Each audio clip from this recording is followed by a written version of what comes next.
On my birthday night, my husband and I had agreed to meet on Ridge to watch the meteor shower. I waited until midnight, but he never showed. When I finally got through on the phone, a girl's soft sobs drifted over the line. Chase muttered an apology. I messed up, but I don't want a divorce. A low buzz filled my ears. Turns out someone had slipped something into his drink at the client dinner tonight, so he hadn't been able to come. His childhood friend had volunteered herself to help him release. Things like that weren't unusual in the business world, I just never thought they'd land on my doorstep. I swallowed hard. Then give her more money, call it compensation. But Chase was adamant. It was her first time, I can't just pay her off. Lily, you're a reasonable woman. I believe you can accept this new lifestyle. I gave a bitter little laugh and hung up. Then I immediately messaged the man who'd been in my blocked contacts for 5 years. Ashton, come pick me up. The second I hit send, my phone rang again. Seeing Chase's name on the screen, I blanked for a moment. Exactly 5 years ago today, he'd promised to love me forever. Now it seemed forever was a lot farther away than I'd thought. I took 2 deep breaths and answered. But it wasn't Chase on the line. His childhood friend Tiffany was sniffling an apology. I would never be anyone's mistress, it was an emergency. Relax, I don't want him to take any responsibility. Without thinking I shot back, an emergency? Ever heard of dialing 911? What drug is so potent the paramedics can't handle it? Do you think we're living in some wuxia world where if you don't sleep off an aphrodisiac you explode? Among Harbor City's wives I'm known as the easygoing one. So my sudden sharpness stunned Tiffany. She stammered, then burst into loud wails. Chase, you talk to Morgan yourself, I'm scared. A clatter came through the phone. Clearly Chase had knocked the ashtray over while he was smoking. I know him too well, he always lights up after sex. Provided the sex was satisfying. I gave a cold laugh. You don't want a divorce but you won't give up your disgusting little arrangement, are you trying to make me sick? I don't have time to star in your drama. I hung up and tossed his number back into the blocked list. All around me the sky glittered with stars. I couldn't feel any joy. Loneliness and fear pressed tears into my throat. But I only walked quietly down the mountain path alone. By the time I reached home, Chase was already back. His hair dripped, he'd just showered. Seeing me, he frowned in annoyance. Lily, you're not this petty. Why do you always turn into a porcupine the moment Tiffany's involved? You insist on making everything tense. I couldn't believe he dared blame me for not being generous. Tears slid from the corners of my eyes. Still, I lifted my chin. Shouldn't you be asking Tiffany that? Forget the past, but now that you two have slept together, somehow I'm the one at fault. Chase grew frantic. I was drugged, I wasn't in my right mind. Besides, it was her first time. Even if you can't understand me, you should know how important a woman's virginity is. A bitter smile tugged at my lips. Right, she's so pure. Not like me, I had a 6-year relationship before we married. I'm already tainted, aren't I? That's not what I meant. I just don't want to be the kind of man who shirks responsibility. This is the 21st century, your fantasy polygamous arrangement is illegal. You're the only woman I married. She's. Chase himself ran out of words. She's what? A soulmate? A concubine? A second wife? Chase had no answer. I stepped past him toward the bedroom. After this night I was exhausted. Before I crossed the threshold, Chase's phone wouldn't stop ringing. The moment he answered, his face changed. Tiffany's trying to kill herself, I have to go. Watching him leave, I let out a long breath. Chase, this time we really have no way back. Just then Ashton's reply landed on my screen. I'll be there in 3 days. I closed the phone and looked around. Only then did I realize that somewhere along the way, the girl who'd been cradled in her parents' palms now lived in this cramped vintage townhouse. To marry Chase I'd cut ties with my family, desperate to escape the suffocating mansion they called home. Now here I was, ending in such squalid defeat. While packing, I wandered into the study. Opening Chase's most treasured drawer felt like a slap to my eyes. Inside lay stacks of intimate photos of him and Tiffany, and a diary. In this day and age, impatient Chase had actually handwritten an entire notebook for Tiffany. Watched the meteor shower with Tiffany today. If only our lives could be as brilliant as those meteors. Tiffany looks so adorable asleep.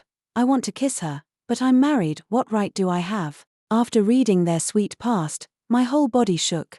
I clutched the desk to stay upright. In a daze, I was back to the day Chase first confessed. At the time Ashton and I were in a cold war. Chase slipped in, showering me with care. Ashton asked if I was sure I wanted to spend my life with a man from an ordinary family. I laughed.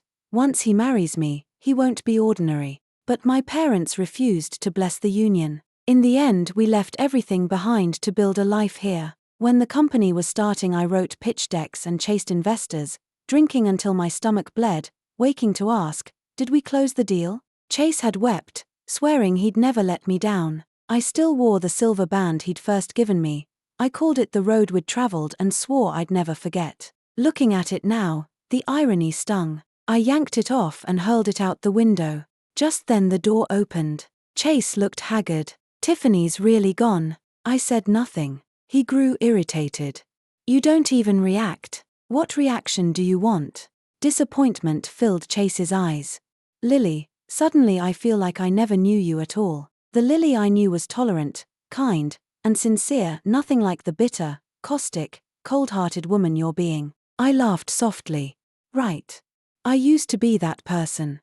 But I've changed. I can't pretend to be pleasant to people like you. Every extra word I have to say makes me sick. Chase, we were husband and wife. If you had the guts to admit you cheated, I could at least respect you for that.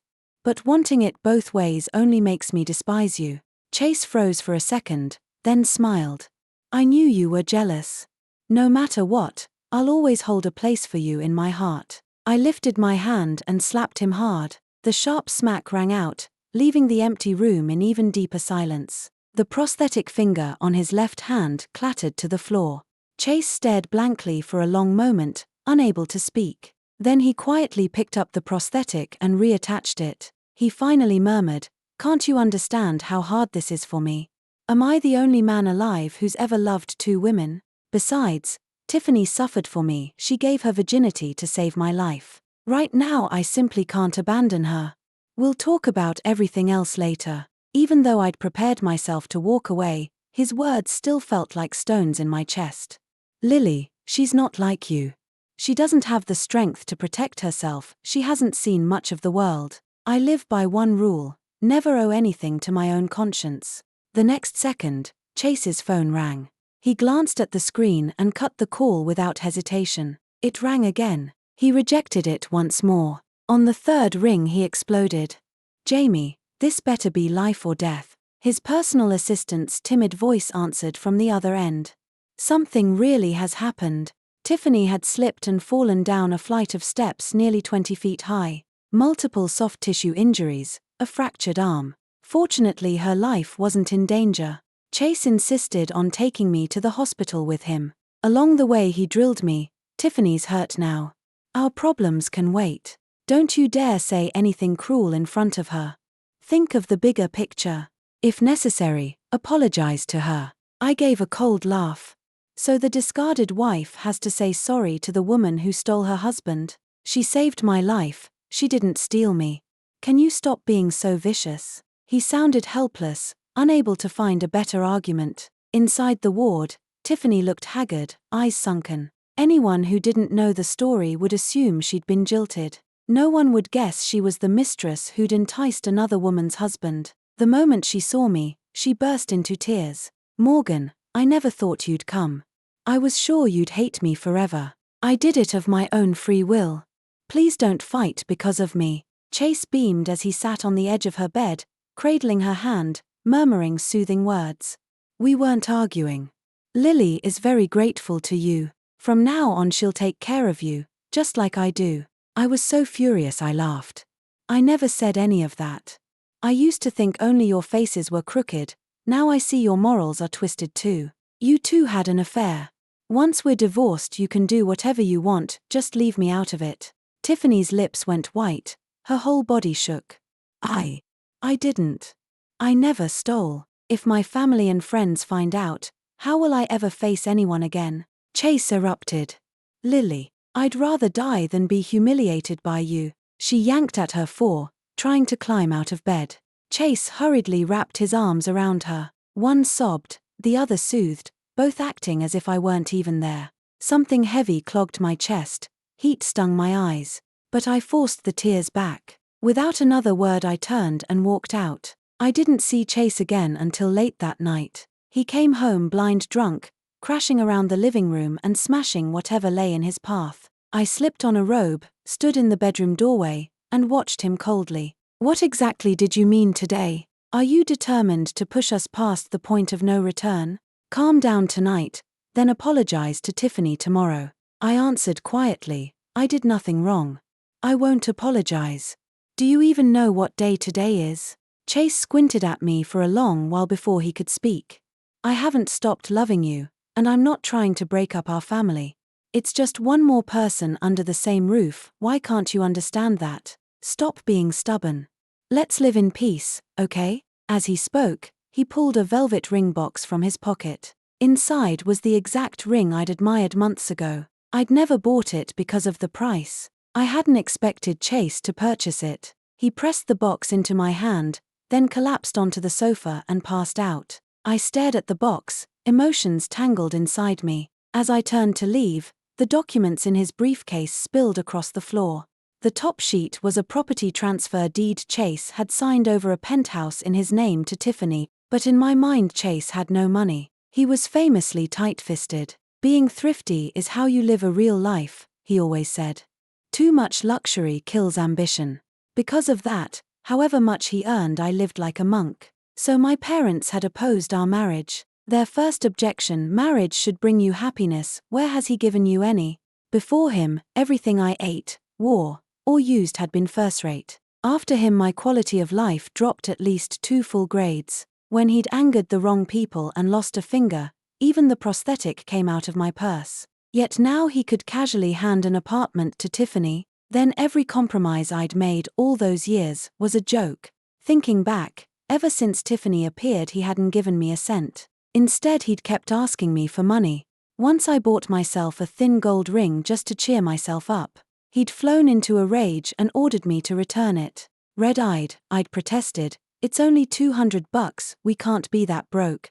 And the store won't take it back without a reason. I'm not going to humiliate myself." He'd snatched the ring and said he'd handle the return. But when I later stopped by that jeweler and asked casually, the clerk swore Chase had never shown up. At the time I'd thought the clerk had simply forgotten. Then one day I saw that very ring on Tiffany's finger. We'd had a huge fight over it. "You took my things just to give them to her?"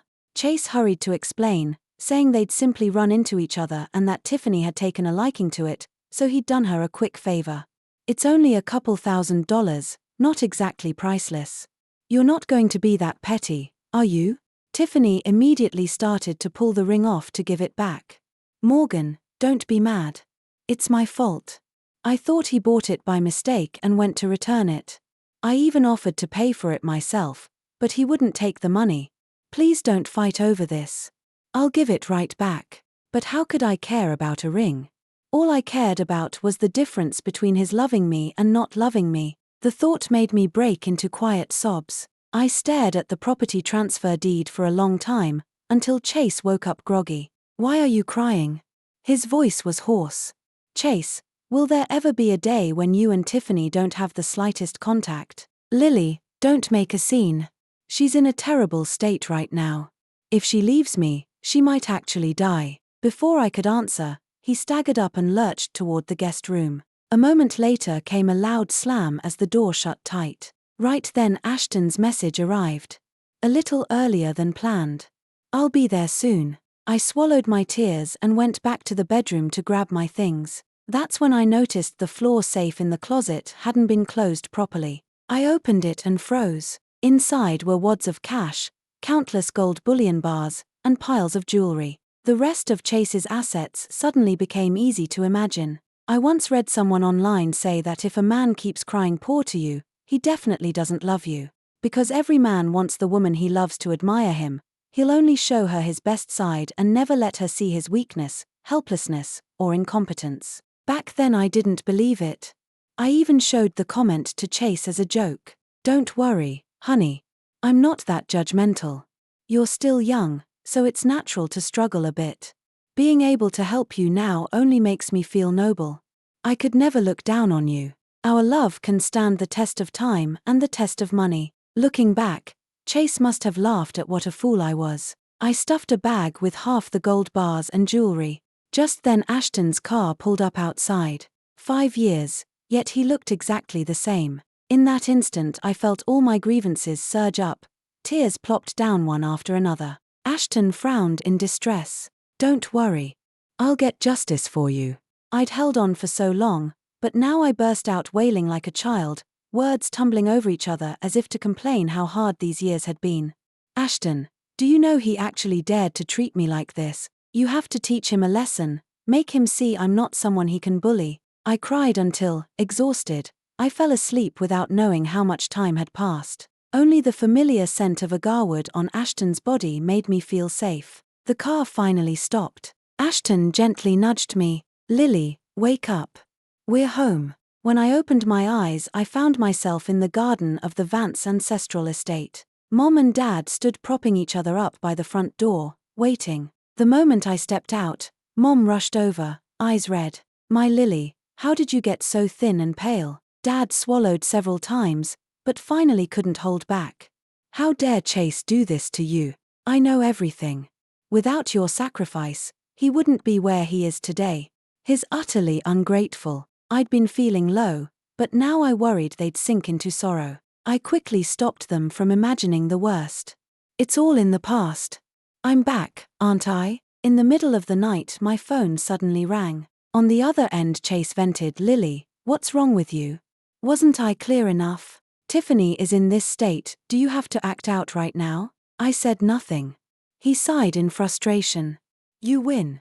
Okay, I admit, between you and Tiffany, my heart still leans toward you.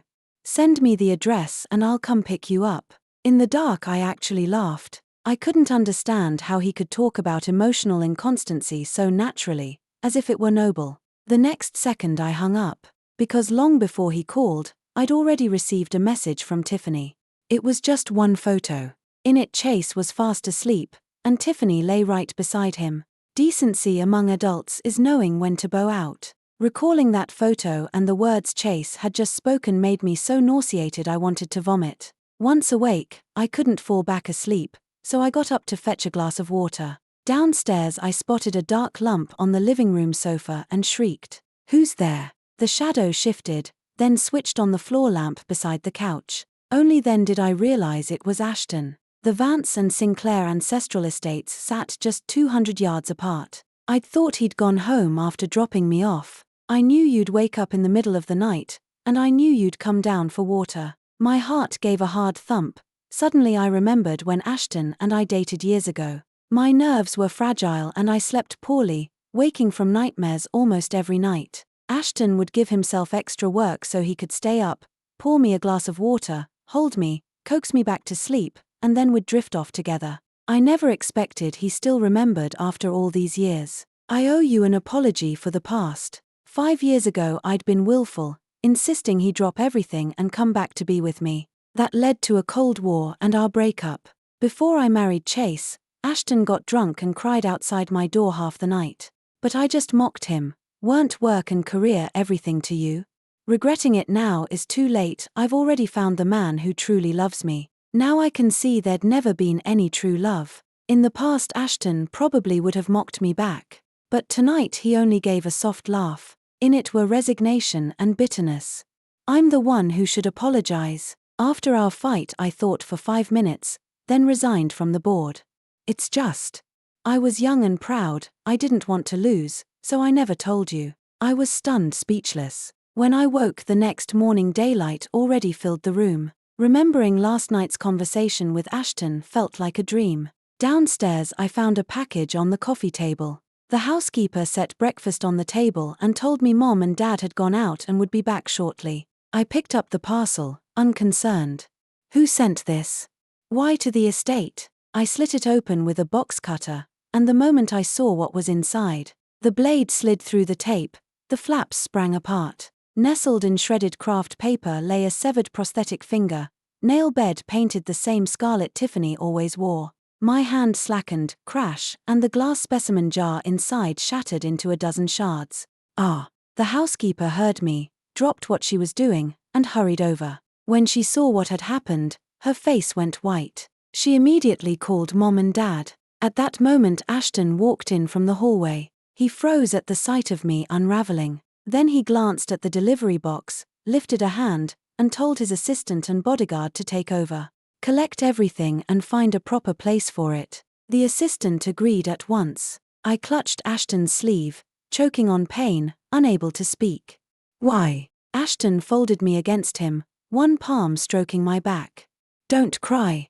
I'll make every one of them pay. But the image from the box kept flashing in front of my eyes. Floating in preservative inside that glass jar had been the umbilical cord of the baby I'd carried 8 months before he died in my womb. Back then, to help Chase land a make-or-break contract, I'd worked day and night, sleeping only 2 or 3 hours. In the end, the heartbeat weakened, the baby suffocated inside me. I'd wanted to bury him in a cemetery, but Chase said a fetus that small brought bad luck if brought home. I'd begged the hospital to keep the body, willing to pay a small fortune every year. Chase balked at the cost, then dragged in an old who claimed it would trap the child's soul. Quinn, I kept only the umbilical cord, stored with a special agency. A keepsake of the brief life we'd shared. Chase had called me a pervert. I'd almost believed it myself. But because I wouldn't back down, he'd had to give in. I never thought he'd mail it to my home today. When Mom and Dad burst in, they surrounded me, frantic. So what if they're the Manchesters? I'll fight them if I have to. Only then did I realize everything about Chase had been a lie. He wasn't a penniless student, he was the only heir to the colossal Manchester fortune in Seaport. My vision blackened, and I passed out. After that came a long dream. In it I saw Ashton weeping outside the Vance ancestral estate the night before my wedding. Lily, if you really don't love me anymore, then go find your happiness, but not with a fraud. At the time I'd thought he was lashing out, looking down on Chase's poor background. Now I understood, Ashton had known Chase's identity all along. But since I wouldn't listen, and he'd hoped Chase would finally see my worth and love me, he'd stayed away. In the dream I sobbed Ashton's name. Suddenly warmth encircled my fingers, someone was holding my hand. I'm here, Lily. I'm right here. Lily had truly vanished. No matter how fierce their fights, she'd never pulled a disappearing act. This time she'd been gone more than 20 days without a word. Chase crushed his cigarette, stalked to the balcony for air, and saw the pot of flowers she'd kept was dead. He snapped a photo and sent it to his assistant with orders to find the city's best horticulturist and bring it back to life. Hours passed. The assistant still hadn't managed. President Manchester, that variety is almost impossible to source. Most growers don't know how to care for it, let alone revive it. Chase suddenly pictured Lily tending her seedlings on this balcony. He'd always been impatient. They're just 2 pots of greens, why waste so much time? Lily would laugh and say he didn't understand living. Our life's hard enough, we can't give up hope. If I nurse these plants, maybe the apartment's luck turns and your work gets easier. In her eyes, he was merely an ordinary scholarship kid. A lucky stray she, the heiress, had picked up. He'd struggled to build a tiny career of his own. She'd often dipped into her private savings to cover rent, even stuffing cash into his wallet before client dinners, afraid he'd come up short. Thinking of it now, Chase's lips curved in a faint smile. Footsteps sounded behind him. Tiffany walked in, complaining as usual. What's so special about this dump? You act like you can't leave. Lily's gone anyway. Why not move back home? What are you waiting for? Chase said nothing, his gaze landing on the $1 million rock glittering on her finger. Lily loved rings, she owned a whole box of tiny bands he'd scolded her for wasting money on. The whole collection still cost less than one of Tiffany's handbags. Yet he'd been stingy with her. Pretty. I snapped it up at Sotheby's last week, almost 500 grand. $500,000 for a single ring. If it were Lily, she'd have poured that $500,000 into his company. He remembered the night he'd confessed to her 5 years ago. A friend had warned him, Lily's first love was Harbour's golden boy, Ashton of the old money Sinclairs. People say you're on his level. If you scoop up his leftovers, you lose face. Plus, who knows if Lily's sincere? Let's bet don't tell her who you are, and see how long she stays. Quinn, Lily had stayed 5 years and never tasted an easy day. Seeing Tiffany flash that 500,000 ring, Chase felt a sudden stab of heartburn. Lily was born with a silver spoon, yet she'd swallowed every bitterness for him. Tiffany pinched her nose. This place is uninhabitable. I'm out. Off to drink with your brothers again?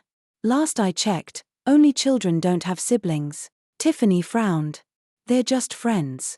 Don't be boring. Besides, you won't marry me, so what right do you have to police my freedom? The closer he'd gotten these past weeks, the clearer it became, Tiffany and Lily were opposites. Busy or not, Lily had always been content alone. When she went out, she texted him first. He'd found her tedious then. But Tiffany roamed with packs of guys and girls, coming home wasted. Sometimes he'd walk in to find another man's hand sliding up her thigh. He could not stomach a wife like that. He had to find Lily. Outside the room, voices erupted. What are you doing here?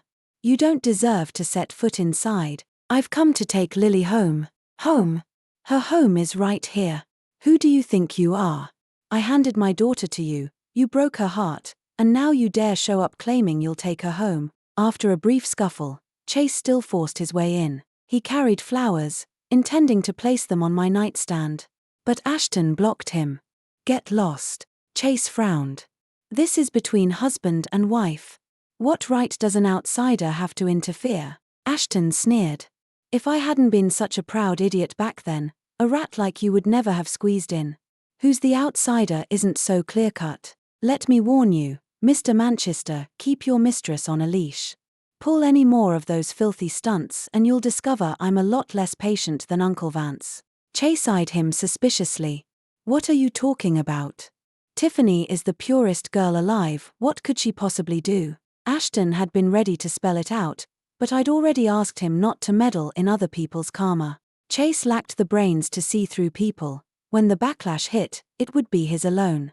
It had nothing to do with us. Thinking that far ahead, I couldn't help wondering how he would feel the day he learned what his spotless moonlight had really done.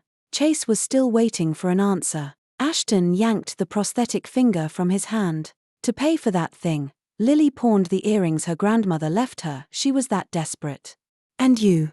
The whole fight happened because you wanted to save face in front of Tiffany. I'd never known. So he'd already been in touch with Tiffany back then. The only heir to the seaport fortune, reduced to helplessness over a woman. And I'd actually believed it was a business clash. As Ashton stripped his lies away one by one, Chase looked at me in panic. I neither cried nor raged, I simply stared back, calm. The man in front of me felt like a stranger. My 5 years had become a thorough, ridiculous joke. Mom slipped an arm around my shoulders. Sweetheart, don't believe another word from him. I can't even imagine how you survived these 5 years. The person sharing your bed never showed you an ounce of honesty. My Lily gave her heart to the wrong man. Ashton hauled Chase out. I shut my eyes, pushed the chaos away, and drifted off again. When I woke and went downstairs, sure enough, Ashton was still there. Today I caught a faint scent of alcohol. Under the dim glow of the floor lamp, his eyes glistened with tears as he looked at me. Lily, I know it's late, but I have to ask. Give me one more chance, please? Riley, I finally answered, voice cracking. If you loved me that much, why didn't you come to me? You waited until I was almost married before you showed up. Chase told me you'd said you never wanted to see me again. I never said that. Silence swallowed us both. I couldn't blame only Chase. If we had trusted and understood each other back then, maybe we wouldn't have ended up here. I don't know how long passed before I walked over and sat beside Ashton. Ashton, is it still possible? Will you mind that I was married? Will you think I'm tainted? Ashton spoke softly. Don't waste time on useless what-ifs. My love for you is bright enough to light the rest of my life. I could never despise you. Soon the lawyer finalized my divorce. Mr. Manchester refused to sign at first. When I mentioned you and Mr. Sinclair were waiting to marry, he froze, went quiet for Riley, then signed. As I left, he asked me to tell you. Only now does he realize how hard it is to turn back after doing something wrong. Sometime later, I heard about Chase and Tiffany through acquaintances. Chase walked in on Tiffany tangled with another man, limbs wrapped around him, cheeks flushed. Chase's face turned green. Just as he started to confront her, she fainted. At the hospital, the doctor announced she was 2 months pregnant. Count back, she'd already been pregnant even before she slept with Chase. So what was all that talk about her first time? Chase demanded why she'd lied. If you hadn't, Lily and I would still be together, you bitch. Tiffany didn't care in the least. I never said I was a virgin. You saw blood on the sheets and decided it was my first time yourself. You couldn't keep your wife, how is that my fault? Chase couldn't believe he'd misread her for years. All those years you claimed you'd loved me, was that a lie too? Tiffany knew the jig was up. Lying would only delay the inevitable. He simply came clean. Love you for years. Please, rich boy, even you should know a game when you see one. I just wanted to marry money and climb the social ladder. Who knew you'd suggest a polygamous arrangement? Chicken flew, egg broken, your own doing. Chase exploded, hands closing around her throat. If his assistant hadn't rushed in, Tiffany might have died. Later, Chase cut off every job and contact she had in Seaport, ruining her future. He packed her off abroad. He wanted to come back to me, but shame stopped him. Besides, he couldn't find me anymore. I'd already left Seaport with Ashton, beginning a brand new life. Not long after we married, I got pregnant. Afraid my past still haunted me, Ashton suggested we wait on children. I only smiled and shook my head. I really want to see who our baby will resemble. If it's a boy, I hope he's like you, someone who'll make his mark. If it's a girl, I hope she's like me. No matter how much pain she meets, she'll still find true love in the end, okay? Ashton's nose reddened, a tear dropped as he lowered his head. When he looked up again, voice thick, he answered. Don't be like me. Be like Mom, brave, beautiful, innocent. I wiped his tears, wrapped my arms around his neck, and coaxed him until he stopped crying. Once he was asleep beside me, I rolled over, opened my phone, and blocked that unfamiliar number. Thanks for listening to today's story. On a scale of 1 to 10, how would you rate it? If you enjoyed this video, please like and share it with friends. We look forward to reading your thoughts in the comments. Don't forget to subscribe for more wonderful stories. See you next time.